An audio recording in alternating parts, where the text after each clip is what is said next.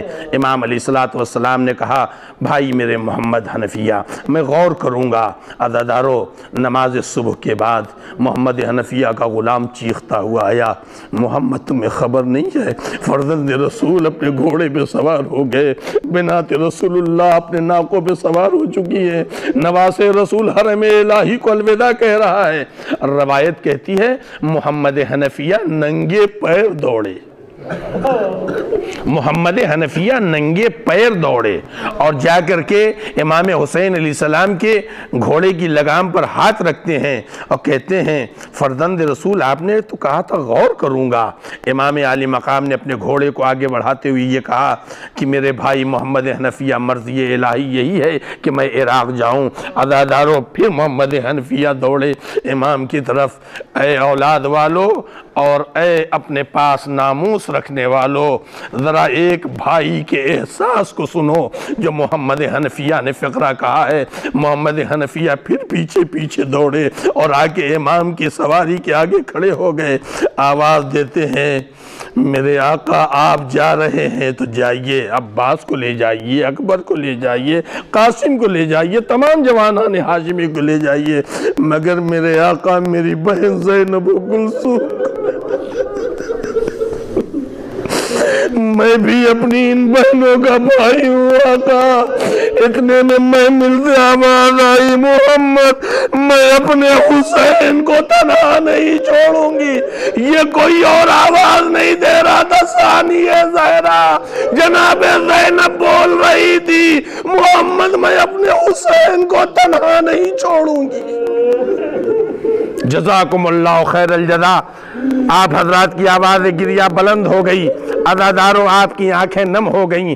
آپ سوچیں اور اندازہ لگائیں، جب یہ قافلہ کربلا کے مقام پر آیا ہے امام کا گھوڑا رک گیا، جیسی امام کا گھوڑا رکا ہے عزادارو اتنے میں امام عالی مقام نے دوسرے گھوڑے کو، تیسرے گھوڑے کو، تقریباً 7 گھوڑے امام نے بدلے۔ پھر اس کے بعد امام نے پوچھا اس زمین کو کیا کہتے ہیں؟ کسی نے کہا آقا اسے ارض نینوا کہتے ہیں۔ امام نے کہا اس کا کوئی اور بھی نام ہے؟ کسی نے کہا اسے ارض القمہ بھی کہتے ہیں۔ امام نے پوچھا اس کا کوئی اور نام بھی ہے؟ تو ایک مرتبہ ایک شخص آگے بڑھا کہتا ہے کہ فرزند رسول اسے کرب و بلا کہتے ہیں، اسے کرب و بلا کہتے ہیں۔ امام گھوڑے سے زمین پہ اترے، ایک مرتبہ خاک کربلا کو اٹھایا، سونگھا، اس کے بعد امام کہتے ہیں اتارو سواریاں، یہی میرے جوان تڑپا تڑپا کے مارے جائیں گے، یہی بنات رسول اللہ کی حرمت پامال کی جائے گی، یہی ذریت پیغمبر ہے جسے پامال کیا جائے گا۔ عزادارو تمام بیویاں اتر گئیں، خیمے نصب ہو گئے۔ رات کے سناٹے میں ایک مرتبہ جناب زینب عزادارو اپنی تڑپ کے، جناب زینب اپنے بستر کو چھوڑ کے کھڑی ہو گئیں، اپنے خیمے سے باہر نکلیں، آگے امام حسین کے سرحانے کھڑی ہو گئیں، امام حسین کا شانہ ہلایا، امام حسین نے اپنی آنکھیں کھولی، میری بہن زینب اس رات کے اندھیرے و تاریکی و سناٹی میں سب سو رہے تم یہاں کیوں آئی ہو میری بہن؟ جناب زینب رو کے کہتی ہے بھیا جب سے یہاں خیمہ نصب ہوا ہے میرا دل گھبرا رہا ہے، اب تو عالم یہ ہے کہ خیمے کی پشت سے کسی بیوی کے تڑپنے کی آواز آ رہی ہے۔